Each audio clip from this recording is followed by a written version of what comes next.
So we have steps. Star 5. So we're going to count our valence electrons and adjust for the charge. Step 2, I like to call that who's on first. Figure out which atom's in the middle, because although when you go into organic chemistry, you get these long chains of atoms forming molecules. In inorganic chemistry, lots of times there is one atom in the middle and all the others are attached to it. So you need to know what the central atom is. So who's on first? That's what I like to call it. On step 3, yeah, step 2 can be a problem. How are we going to figure it out? Is it that long organic backbone that I was talking about before, where they're just long stretched out things? Or is it one of these inorganic molecules that has a true center? If it's organic, there's going to be a bunch of carbons. And so you're either going to put them in a long row or you're going to put them in a ring, and then you'll build out. If it's a true center, you have to take another step and look at number 4. And the electronegative elements go on the outside, and they get their electrons first because they're greedy bastards. They're electronegative. They want electrons. It's right in their name, electronegative elements. Yeah, might as well read greedy bastards right there. And step 5 is to satisfy the octets, but there will be cases where the rules are broken. And make sure that your ions have their charges listed and have the brackets. This star is helping me go through this, give you examples of the steps, all right? So this who's on first, that's a big problem. So there are different possibilities for which one of these atoms is the one that's in the middle. One possibility is it's the first atom that is listed in the formula. Now I can give you lots of exceptions to that. But like I said, it's just one possibility. The next possibility is the most electropositive atom. And notice I said positive because the electronegative ones are the ones on the outside. And another possibility is whatever is the unique atom will go in the middle. All right, so there are plenty of exceptions. This is unfortunate, but there it is. If you had H2CO3, okay, this is carbonic acid. The first atom in the formula is H. It cannot be the center because H can only form one bond. So there's no way it will ever be the center. However, that is a unique one. It makes a lot more sense that that might be the center. Okay, let's try an ion. We're going to do nitrite. See, it's not nitrate. That would have 3. This is nitrite. And let's start counting because they said we needed to have an accurate count. We're just going to go through step 1. Get an accurate count. Nitrogen will bring in 5 electrons. Remember, these are the valence electrons. So when I say that nitrogen brings in 5, I'm like looking at this and saying, okay, that's the helium core. Inside of that, those are core electrons. They're not valence electrons. I don't count them. So I go 1, 2, 3, 4, 5. And I say, okay, nitrogen brings in 5. Now I have 2 of the oxygens, right? The oxygens are each going to bring in 6. So that's 12. And I have a negative sign here. So since I have a negative sign, that's an extra electron, and I'll add 1 more. That gives me an accurate count of 18 electrons that I have to work with. Now, if I look at this, I'm going to say, all right, first atom in the formula, the most electropositive atom. Remember, the most electronegative's over here. So yeah, nitrogen is more electropositive than oxygen, right? And it's the unique atom in this formula. So I'm quite sure that nitrogen is in the middle. Okay, so I'm quite happy to say nitrogen is in the middle. Now, what about the oxygens? They are the ones that are the more electronegative, right? And they're not in the middle. They're going to get theirs first, right? They're first to the buffet table. Everybody brought stuff to the buffet, and the oxygens are the greedy bastards who start out and say, I want mine first. So they each come in and grab their octet. That's 16 electrons that are going to be around oxygens. That will leave 2 electrons that are not around oxygens. Well, if they're not around oxygens, where else could they be? Only on the nitrogen. That's the only other atom that is here. So this forms a lone pair, and it has to be on the nitrogen because the oxygens have already eaten their fill at the buffet table. Okay? So there's the lone pair from the leftovers. Okay? Boom.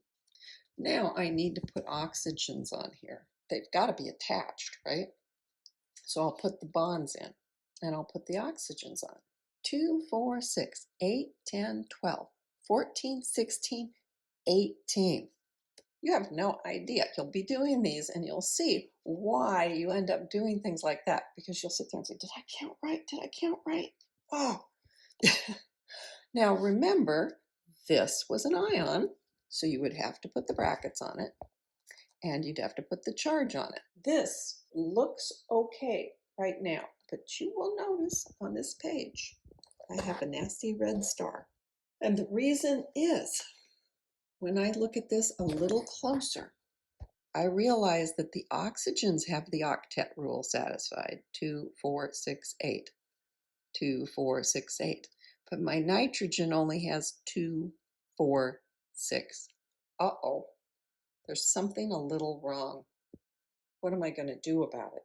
Well, what I'm going to do is say, this pair of electrons, it doesn't have to be there. As long as it's still attached to the oxygen, it will be okay for me to move this and put it right there instead as another bond. So I'm going to draw this again. Oxygen attached to the nitrogen center, double bond, and then the oxygen like this. Now the other thing about this is I randomly picked this. I could have picked the one up here, or I could have picked one over here and done the double bond on the left-hand side, not the right-hand side. So this is has the rather informal name of pushing electrons. You do a lot of it in organic chemistry. You do some of it here, just to get you used to the idea. But now everybody's got a full octet, so we are done. So I want you to consider 2 possibilities for combining 5 carbons with 12 hydrogens. One of them will be called pentane, and the other will be called 2,2-dimethylpropane, which is a naming convention I won't be teaching you because that's for organic chemistry. So we end up looking for a central atom and discovering that there's no way of dealing with this. The first atom in the formula, the carbon. What do you mean by central? There's 5 of them. Okay, most electropositive atom. Well, it turns out the electronegativities of carbon and hydrogen are extremely similar, so I'm not going to do very well at that either. And the unique atom, well, there's no unique atom because we have 5 of the carbons and 12 of the hydrogens. However, there are 2 very good possibilities for putting together C5H12. This would be the backbone that I was talking about. See how it makes sort of a line, right? It's all aligned. If you were talking about pentane, and it's named because there's 5 in a row, penta, right? Pentane. So when you're all done putting the hydrogens on, this is what a pentane molecule would look like. Like I said, named for the fact there's 5 in a row, so pentane. Now the other possibility is what is called 2,2-dimethylpropane. Now what I have done here is I've started by making a much shorter backbone, only 3. When you see 3 in a row, that's where this idea of propane comes from. Yeah, I know it probably should be tritane or something, but nope, that's not the naming convention. So 3 in a row is the propane. And what about the 2,2-dimethyl? Okay, well, if you'll look at what I've built so far, you will see 1, 2, 3. This is number 2. And it has 2 places that have not yet gotten a bond formed. And what am I going to put into those places? Well, the very stable methyl group. Remember when I was talking about that a methyl group was quite stable? This is a methyl group. So if I put it on the second carbon, there is a methyl in slot number 2. And guess what? There's still one more slot there. So in the other number 2 slot, I put the other methyl. And that is why it is 2,2, 2,2 dimethyl propane. But it's built from exactly the same things as the pentane. 5 carbons and 12 hydrogens. We were looking at Lewis structures, and we also have to worry about the double and triple bonds. These double bonds, we saw that's when there's 2 atoms sharing 2 pairs of electrons, and triple where 2 atoms are sharing 3 pairs of electrons. When do we worry about it? Well, if the electrons available have been used up, but that center atom doesn't have an octet yet, then we have a problem and we might have to push some electrons around. And that means we would take one of the lone pairs, or possibly more than that, from the outside atoms and put them into the bonding atoms in the center. So here is an example. For 8 star, we're going to worry about acetylene. Now, acetylene, because it's C2H2, doesn't really have a center. But I can see that I have 2 carbons and I have 2 hydrogens. And the 2 carbons are each going to bring 4 electrons in because of their position in the periodic table. And the hydrogens are going to bring in 1. So I have a total of 10 electrons to work with. Obviously, these H's cannot be in the middle. They just can't be in the middle at all. They have to be outermost. I might try something weird, but since nature seems to favor symmetry quite often, I might start with this. This would be a good plan, right? It's 2, 4, 6 of my 10. And I might think, well, this H is happy. It only needs a duet, and it's got it. Same thing here. But these carbons, each of them has 2, 4, 2, 4. I might do this. That would fill up my 10, right? That would be my 10. But I would still have 2, 4, 6 on each of the carbons. No, that can't be right. So what do? I end up saying, hey, what if I push them right here and make them into a bonding structure? Now you see these are gone. They aren't there anymore because I moved them. This guy still has 2, 4, 6, so it looks like it didn't help at all. But if you look at this guy, he's got 2, 4, 6, 8. So it's gotten better, but it's still not right. So how about I do it with this one too? Move those in there. And overall, then we find out that the appropriate Lewis structure for acetylene is this. We didn't have enough to go around. So we ended up doubling up and then tripling up the bond.